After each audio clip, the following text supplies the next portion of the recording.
Yeah, too much windy po. Magandang buhay po. Too much windy today. Nasa kami, Perpignan, south of France. Pagka windy, as in windy po talaga siya. Check po natin yung mga halaman. Ayan.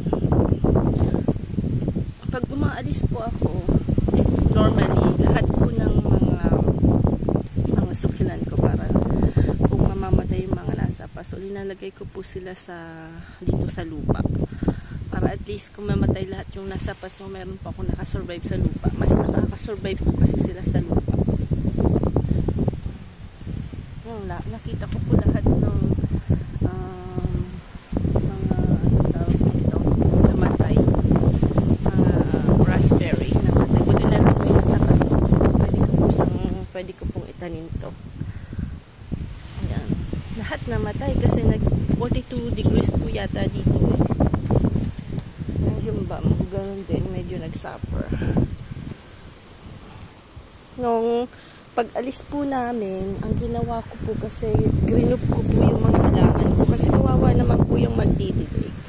So, mayroon pong group dito, malapit sa puno, para kahit sabi ko sobrang init, hindi naman po sila mamatay. So, lahat nandito po siya. Siniksik-siksik ko na po. Kahit yung ganon dito, lagay ko na rin sa bambong ganon. Sa nilalagay ko po sa ganyan. Para at least po yung kaibigan ko pong magdidilig, hindi na po siya kung saan-saan po. Nilagay ko dito. That's one of my favorite plants, yung hearts. Mamaya ayusin ko po doon sa kabila, sa terrace.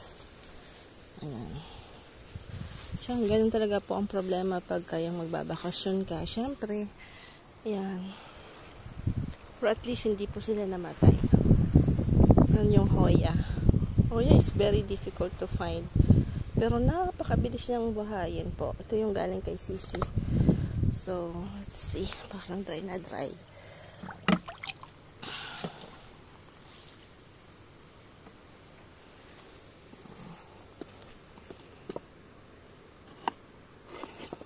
Ayan.